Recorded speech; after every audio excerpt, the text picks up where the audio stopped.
Good morning, students. Today, the topic which we are going to discuss is determinants of curriculum, and in which we will discuss about the psychological determinant and the sociological determinant. Now, these are the learning objectives of today's topic. The first one is the students will able to describe determinants of curriculum design and planning, analyze the influence of various determinants of curriculum, how the determinants of curriculum is influencing the making or the framing or designing of the curriculum. Understand the concept of psychological determinant, what you mean by the psychological determinant, and how the psychological determinant is affecting the making of the curriculum. To be acquainted with the meaning of environment conditions, what are the social factors or the social determinants which are affecting the making of the curriculum, and one of the social factor is environmental considerations.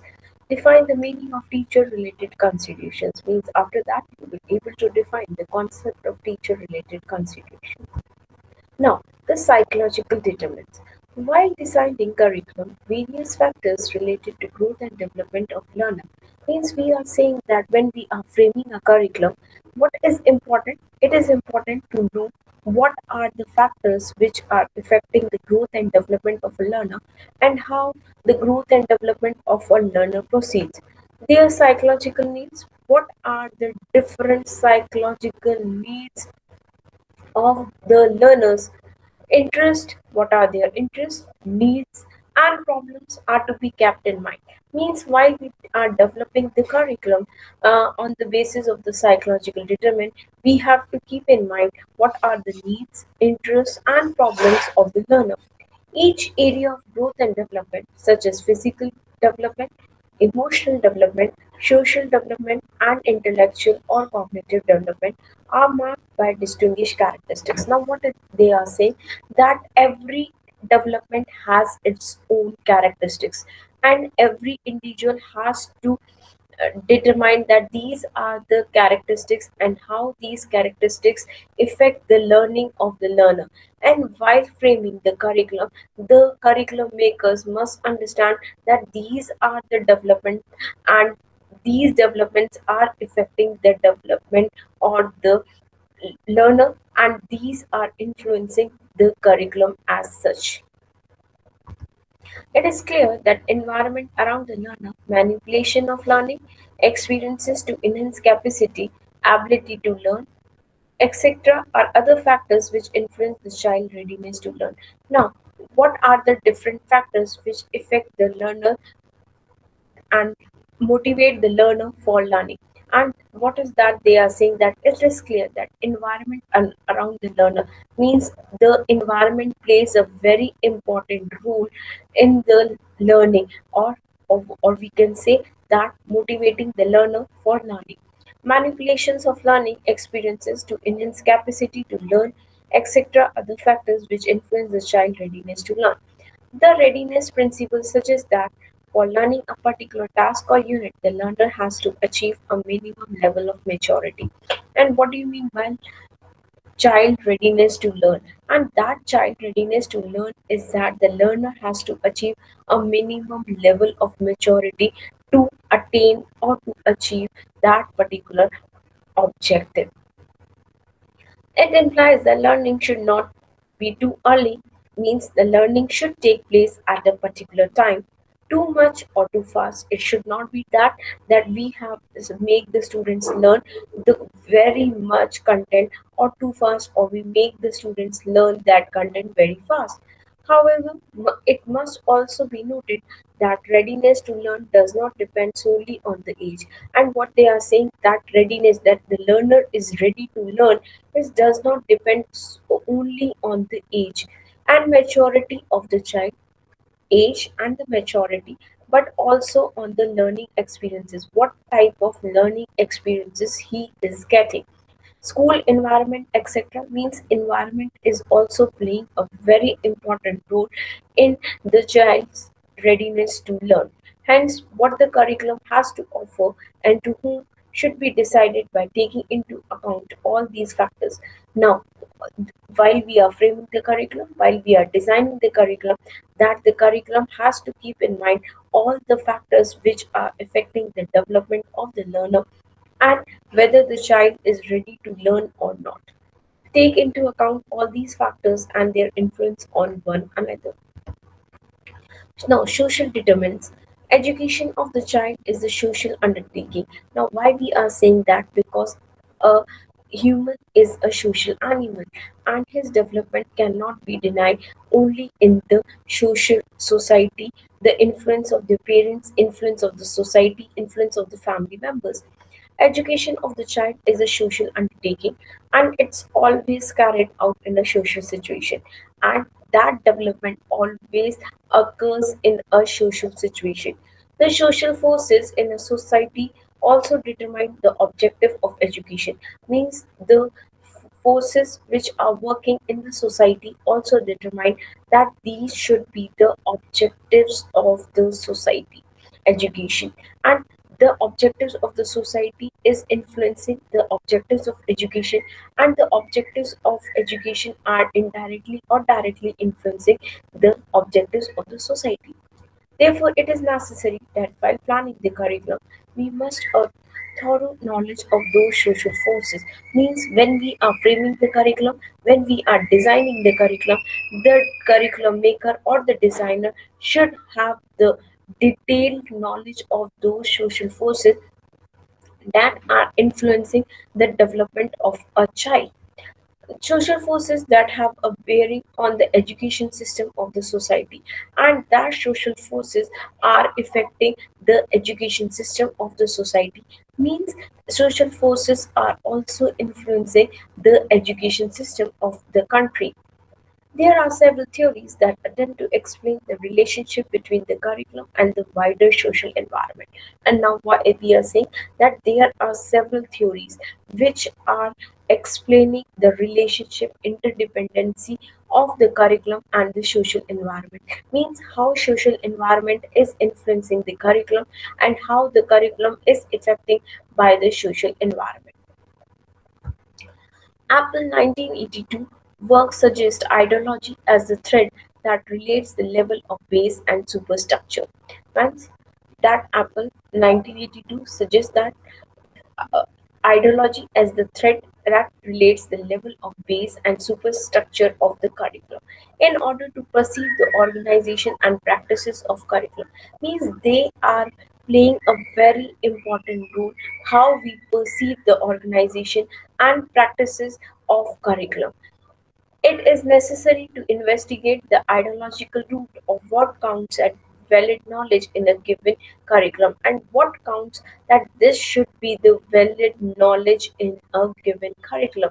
Ideology refers to the process of production of ideas, how the ideas are producing, and values of a dominant group in social life, and what are the values of a particular dominant group, and the legitimating and promotion of these in society, and how these are affecting the promotion and the development of the society at large.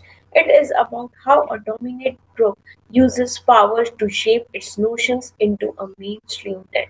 Means that powerful group has its own values, has its own idea, and that powerful group or the dominated group uses power to shape its notion, means its values, its idea into a mainstream trend, means maximum number of people living in that society start believing in those ideas and values. A good curriculum ensures that the unique character and integrated of the society is preserved and the quality of life of social group is also improved. Now, what is that? That a curriculum has been made, but a good curriculum can be called only when it ensures that the unique character and integrated of the society is preserved. Means the preservation of the integrity of the society is the most important thing, and that is the work of the curriculum, and the quality of life of social group is also improved, and the life or quality of life of social group is also improved with the education, and that is the role of the curriculum. The social forces influences the decision regarding what is to be taught. Now, what is that? That the society is influencing the decision makers related to the curriculum, because that these things, these subject matters to be taught to the students or to the people related to that particular age, and how it's to be taught, and which methods and techniques to be adopted by those, so that that particular content can be taught. Means what to be taught and how is to be taught. Means that is the subject matter which is to be taught, that is to be selected first, and what will be the method, what will be the techniques to taught that subject matter, what is to be added or deleted from the existing curriculum to accommodate the changes in society. Means the society, the social norms, the social values of a particular society is affecting the curriculum, the existing curriculum, the curriculum which is presently used, and that curriculum, the existing curriculum, what things to be added in that existing curriculum, and what subject matter or what topic should be deleted from the existing curriculum, depends on the social forces. Mean the society is influencing that. Social forces exert their influence on the curriculum through different organizations. Means the social forces are influencing the making of the curriculum, the development of the curriculum, and many organizations are involved in that function. Different organization and group of people operating at regional, national, and local community levels. And what are those organizations which are working for making the changes in the curriculum? And these are the groups and organizations which are operating at regional, national, local community levels. These forces are discussed under four categories, and these forces means the social forces are discussed under four categories. Government forces means how the government has been changing.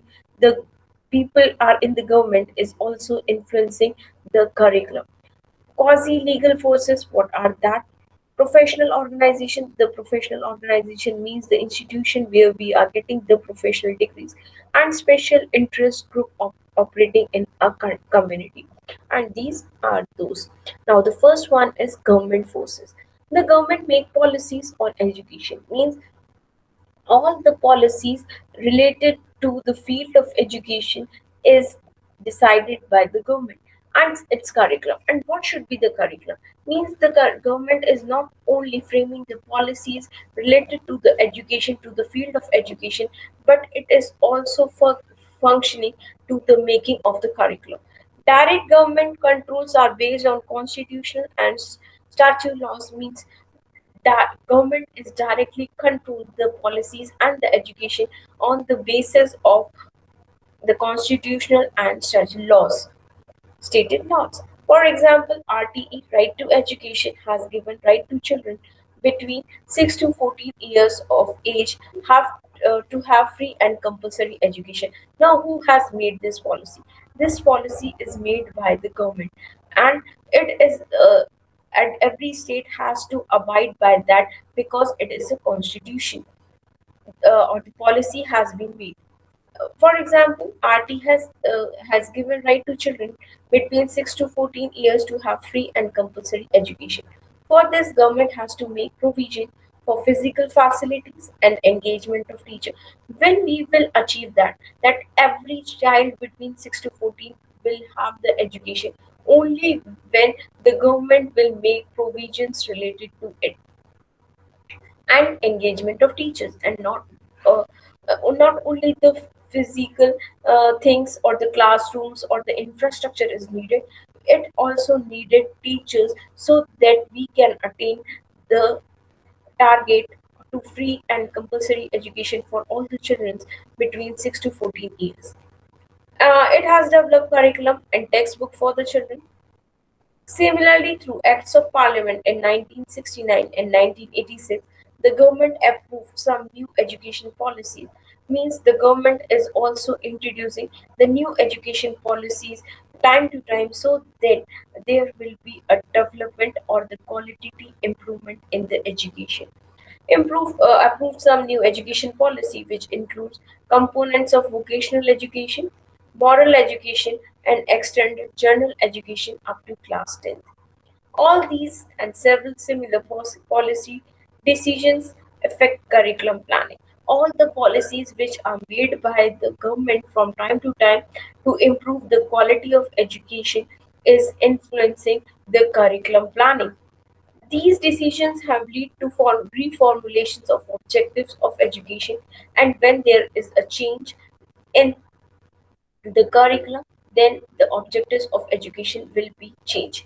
And reconstruction of curriculum, and then when there has been change, there has been influence of the curriculum, of the policies which will are made by the government, then there will be a new curriculum, a new developed curriculum will be in front of us, and these decisions have led to reformation of objectives of education, reconstruction of curriculum at different level of education, primary, secondary, or higher education. Another example is the Constitution of India enshrines the principle of democracy. Now, what is that? That our curriculum makers should encourage, motivate, and make the student understand the principle of democracy and secularism through our curriculum, and which are reflected in the school curriculum and the textbooks based on them. And that's the principle of democracy and secularism should be the main aim of our Constitution of India, and that's why our curriculum and the books that have been taught to the students are influenced or reflected the same principle. Another means through which the government influences the social curriculum and in fact most part of the school education is the financial support extended by the central, state and local government. And now another means through which the government is influencing the curriculum of the school, the curriculum of colleges or the higher education is through because the most of the fund are given by the government or by the state government or the local government to the educational enterprises in the country. Most part of the school education is the financial support extended by the state government, central and local government, and that's why their curriculum is also influenced by the government, and that's why the curriculum is also influenced or developed according to the needs or the according to the desires of the central, state, and local government that are ruling a country. Thus, the government is in position to enforce its rules, regulations, and policies regarding curricular activities, and that's why we are saying that government is in a position. That government is holding a position to enforce its rules. That these are my rules, and that these rules should be implemented or to be used for the development or the making of the curriculum and policies regarding curricular activities, that these should be the curricular activities and experiences to be provided to the student, and these should be the experiences which should be provided by the teacher during the teaching learning process to the students. Now, next one is quasi legal forces. These forces are not necessarily created by law. Means these forces are not necessarily created by law, but they are influencing the curriculum of the school, colleges, higher education, secondary level. Means at all level, these are influencing the curriculum. These may be created by voluntary organization, professional bodies, and autonomous institution. Means these forces are what are created by voluntary organization, any organization, professional bodies, those who are working in the professional fields, and autonomous institutions. These may include universities and colleges, parent teacher association, textbook writers, publishers, philanthropics, organizations, mass media, etc. Means all these forces are also influencing the making of the curriculum. Means all these things are also influencing the curriculum of the school, colleges, or at the higher education system. These may include universities, or for example, universities and colleges not only influence the curriculum through teacher education, what type of education is given to the teachers, what is their how their training has been given, but also plays a significant role in determining the school curriculum. That it is also determined what should be and how it should be the school curriculum. PTA means Parent Teacher Association are the pressure groups through which community views on curriculum and textbooks are channelized to school, its board and curriculum make planners.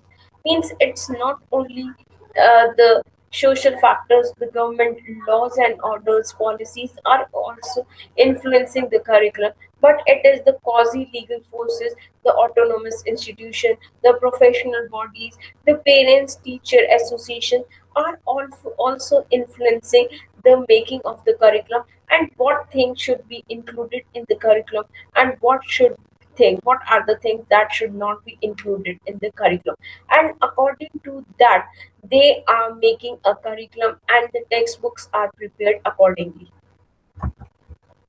Big publishers greatly influence the type of content to be included. Means they are greatly influencing the type of content, what type of subject matter to be included in the textbook. That these things or these content should be included in the textbooks and the curriculum textbook with sound, psychological organization, stimulating formats, appropriate learning activities and relevant and powerful illustrations determine the content and the teaching procedures to be followed in the school. Now, what it means, the teaching procedures mean what type of methods and techniques will be used by the teacher or should be used by the teacher so that that curriculum can be implemented and the objectives of that curriculum can be achieved. Curriculum makers means those who are in, involved in the process of making the curriculum, development of the curriculum. Curriculum makers sometimes pattern the course of study in particular fields according to these well organized textbooks. Means the curriculum makers are also influenced while preparing the curriculum on the well organized textbooks that are available. Means the curriculum is also prepared according to the well organized textbooks that are available. So these are influencing and these are the quasi legal forces that are influencing the curriculum makers, and the curriculum makers are improving developing the curriculum according to these things. Now, professional organization. The professional organization which influence the curriculum to a great extent include teachers and teacher educator associations. Now, what is that? The professional organization, those who are giving the professional degrees to the learner, or those who are working in the area of professional organizations of preparing the individuals for the professional life.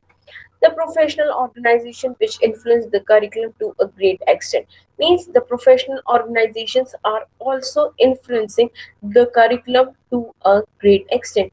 Include teachers, and that professional organizations include teachers means teachers are also influencing the curriculum. Teacher educators associations and the teacher educator associations are also influencing the making of the curriculum.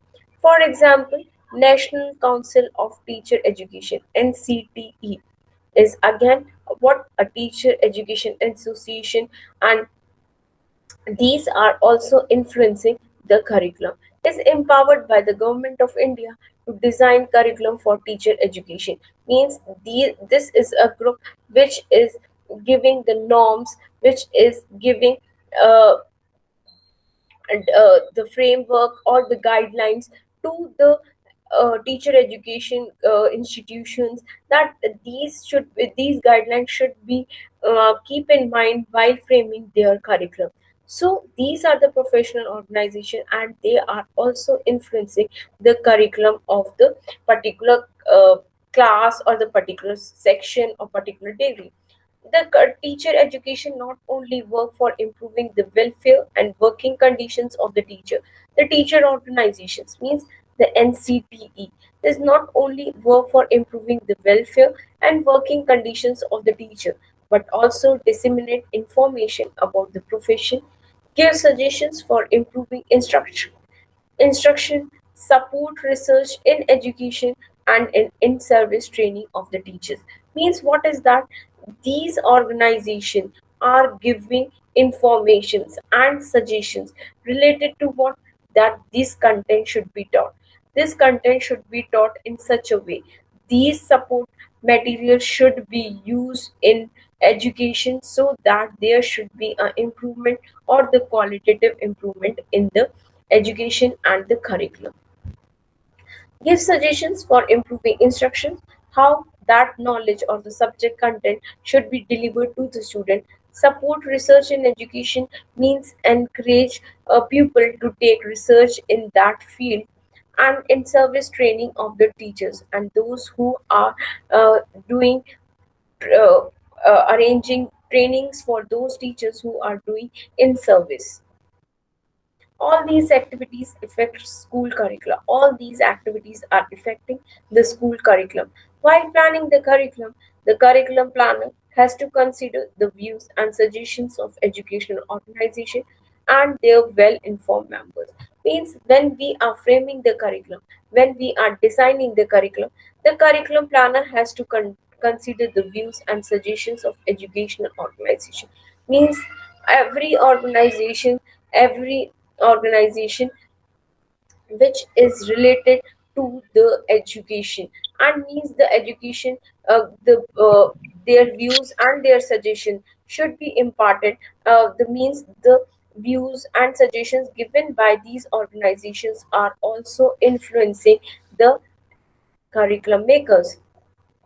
Beside teachers professional organization means NCTE, the curriculum planner considers the suggestions and concerns of other professional related organizations also.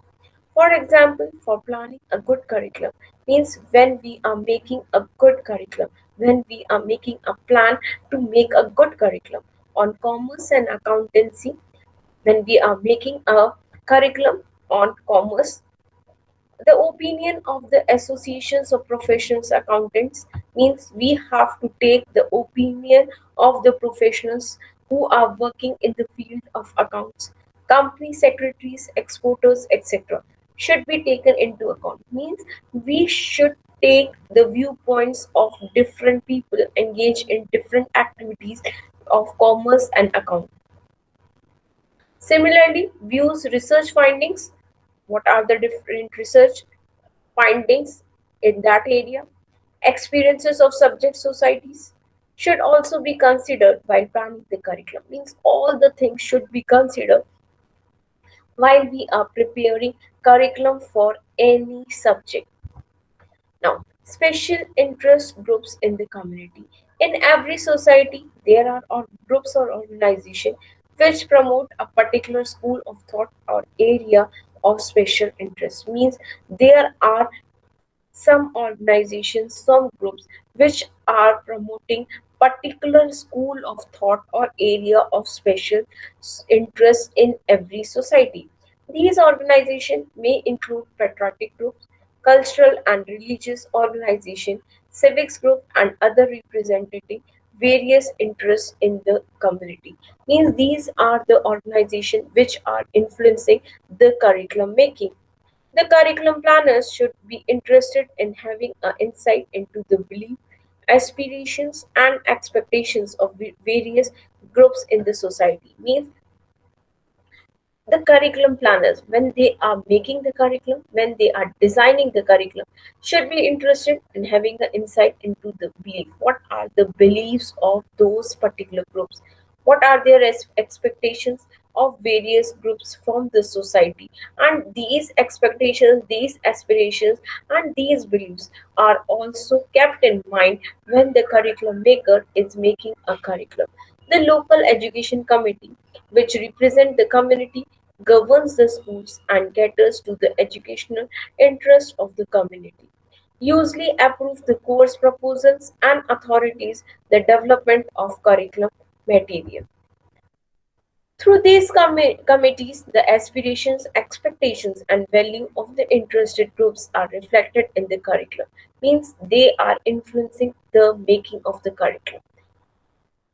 Within the broad frame of state and central education policy, these groups attempt to impress upon the curriculum planners, and these groups are attempting to impress upon the curriculum planners.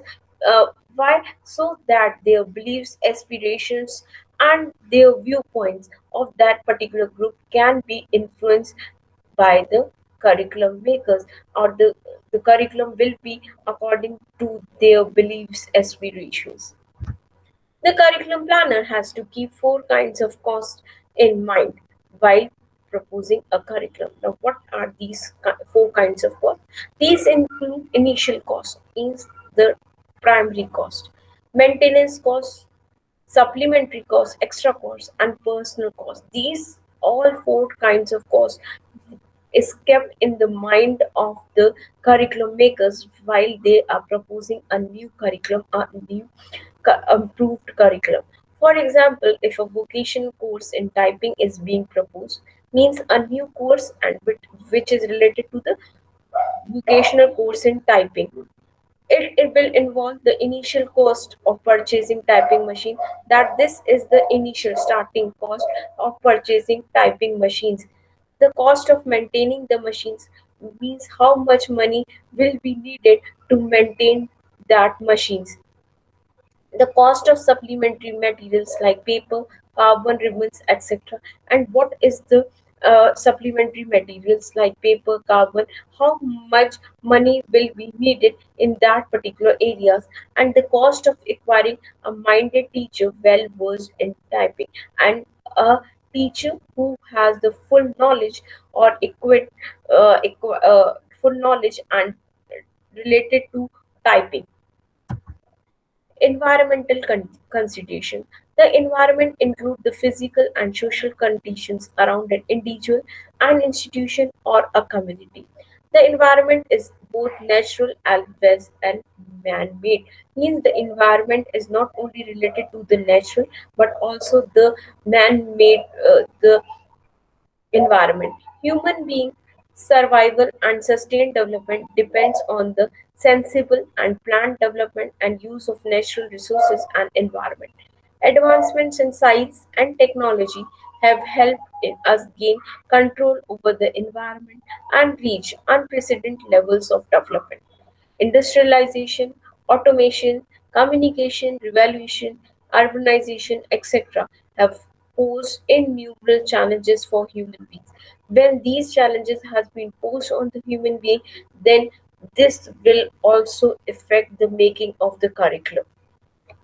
The revolution in communication technology has transferred the world community into a global village. Science and technology have made a tremendous impact on health and hygiene conditions and have been helpful in controlling many dreaded diseases. However, the advancement in science and technology and consequently their impact on society have also caused serious environmental degradation, depletion of natural technology by nations in armed conflicts, etc. The education system, through its curriculum, should introduce the students with the achievements of human beings. Means our curriculum should be such that our students should be introduced with the achievements of human beings related into the field of science and technology. But at the same time, the learner must also be made fully aware of the challenges one has to face due to past fast-paced development. Now, we should make our learners aware that these are the challenges which we are facing due to the fast-paced development. The curriculum planner should consider ways and means to equip the students with the appropriate knowledge and skills to harness the environment of resources. This will enable the learner to carve out a place for himself in the world of the future. The most important function of the curriculum in this context is to develop a concern for the environment, means they have a concern for the environment, human welfare, and personal morality that will enable the students to use the resources available for the benefit of mankind. Means these all these things should influence the curriculum, and the curriculum makers are influenced by all these conditions while framing the curriculum. The curriculum of science, social science, and language can effectively inculcate an attitude of concern towards the environment and mankind. Means these subjects play an important role and to bringing an attitude of students or the learners towards the environment and mankind, and peaceful coexistence of nations, communities, and individuals. The curriculum planners should keep the emerging needs in view while developing curriculum.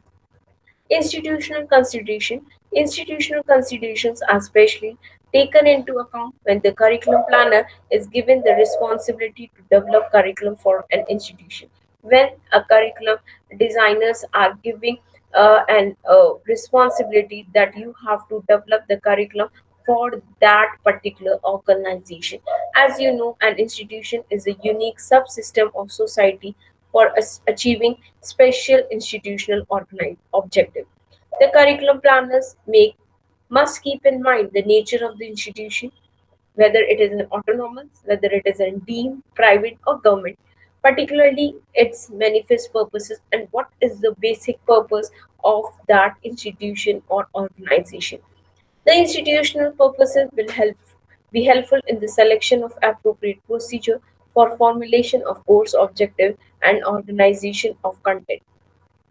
For example, vocational and technical schools are expected to train students for specific jobs, and for formulating the objectives of education program, the techniques of job analysis will be used, and these will be helpful in selecting appropriate instructional materials.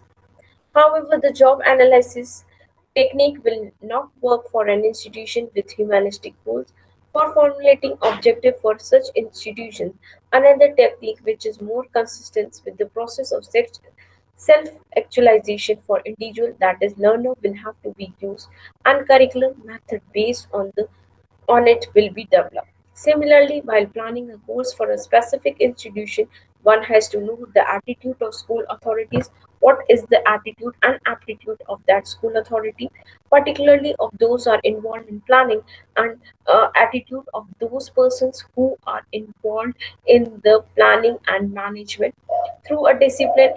Examples: attitude towards commercial business education, what are their attitude as a whole and towards certain business subjects in a particular.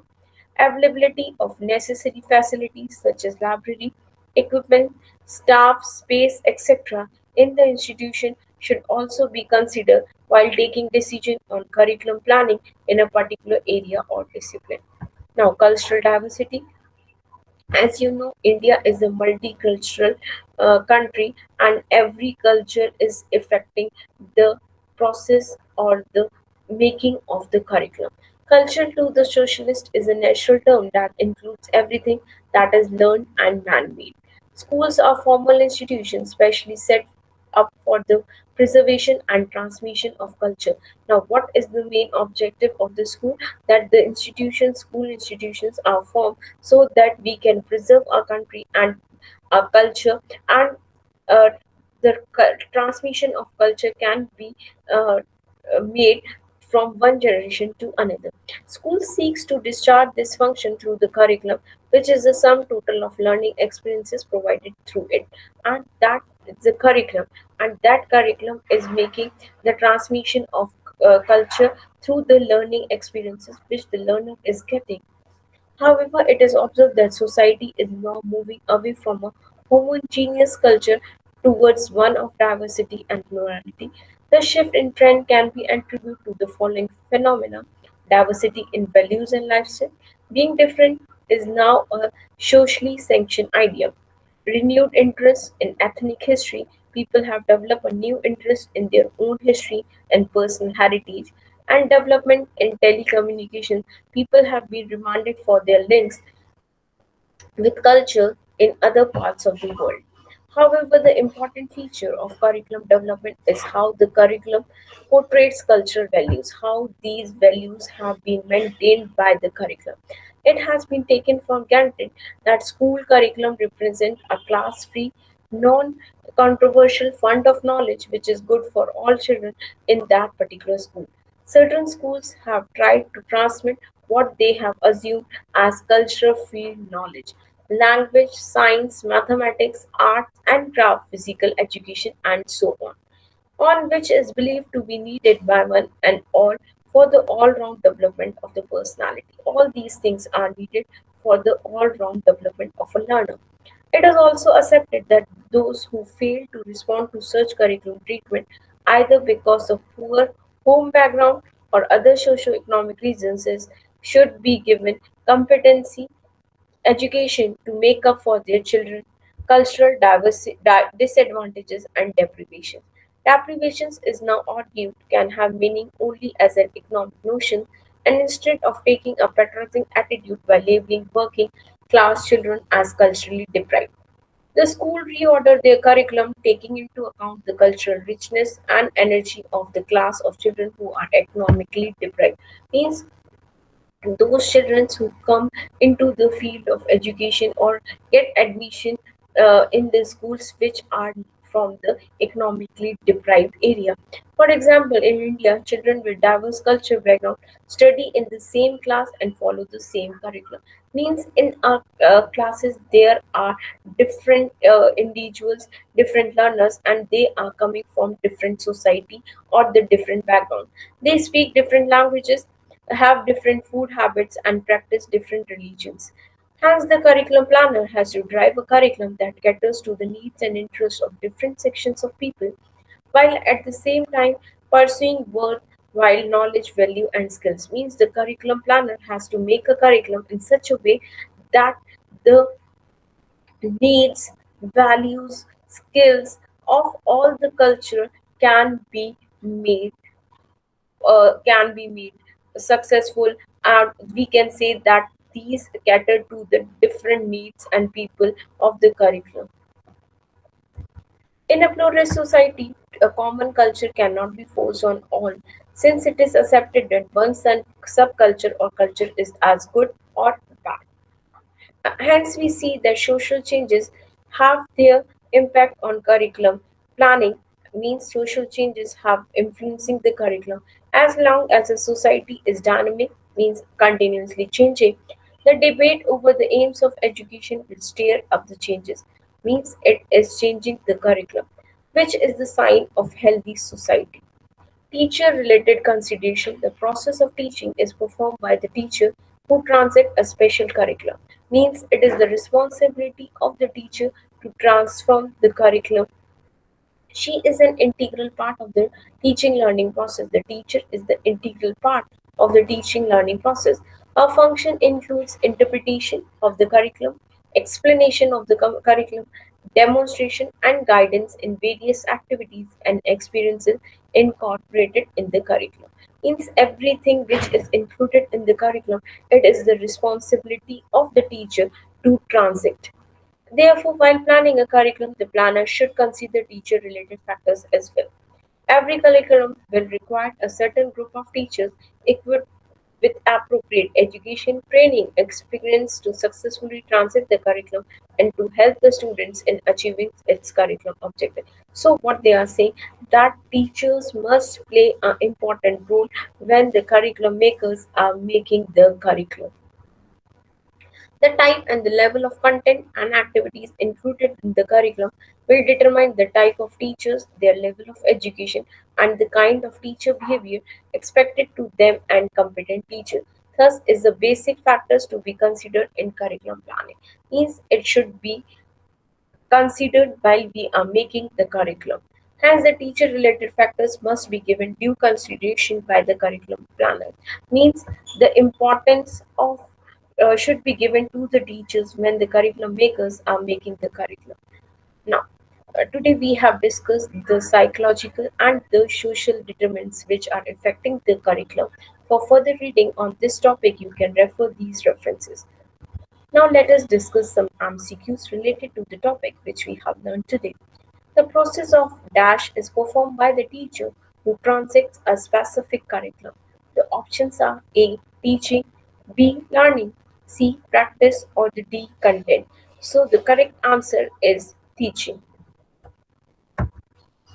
Second one is a good dash ensure that the unique character and integrity of the society is preserved and the quality of life of social group is also improved.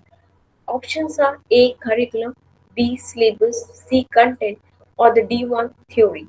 And the correct answer is curriculum. In a dash society, a common culture cannot be forced on all, since it is accepted that one subculture or culture is as good or as bad. Options are A. Pluralist, B. Idealistic, C. Naturalism, D. Pragmatism, and the correct answer is option A, that is pluralistic society. Fourth one is the government make policies on dash and its curriculum. Means who uh, who is making the policy, that is the government is making the policy, and on which field he is making the policy. A. Education, B. Teacher, C. Learner, D. Practice, and the correct answer is option A, that is government is making policies on education. In every dash there are groups which promote a particular school of thought. A. Society, B. Political, C. Economics, or the D. Psychological. So, in every society, there are a group which promotes a particular school of thought or ideas. Sixth one, the dash planner should be interested in having an insight into the beliefs, aspirations, and expectations of various groups in the society. The options are A. Curriculum, B. Syllabus, C. Content, or the D1 its theory, and the correct answer is curriculum. Seventh one, dash has given right to children between 6 to 14 years to have free and compulsory education. Options are A. RTE, B. PTE, C. CTE, or it's D. DTE. So the correct answer is option A, that is RTE, right to education, has given right to children between 6 to 14 years to have free and compulsory education. Now the eighth one, dash organizations influences the curriculum to a great extent include teachers and teacher education, educators associations. Now these organizations are influencing the planning of the curriculum, the designing of the curriculum, what we call these type of organization. Options are A. Professional, B. Social, C. Economics, D. Political. So these are the options, and you have to select the correct one. And the correct answer is these are called as professional organization, which is influencing the curriculum to a great extent. Now the ninth one, the curriculum planners has to drive a dash, then caters to the needs and interests of the different sections of the people while at the same time pursuing worthwhile knowledge, values, and skills. And it is the duty of the curriculum makers so that they should cater to the needs and interests of different sections of people, as we know that there are different peoples in our classrooms and they are come from different backgrounds. Now the options are A. Curriculum, B. Syllabus, C. Content, or the D. Theory. And the correct answer is option A, that is curriculum. Now the tenth one. The readiness principle suggests that for dash a particular task or unit, the learner has to achieve a minimum level of maturity. Now the options are A. Learning, B. Teaching, C. Practice, or the D1 organization. And you have to select the correct answer from the given choices. And the correct answer is the option A, and that is learning. Thank you, students. With today's topic, we have narrated that these are the psychological factors which are influencing the making of the curriculum, and these are the social factors which are influencing the curriculum makers while they are framing the curriculum. Thank you so much.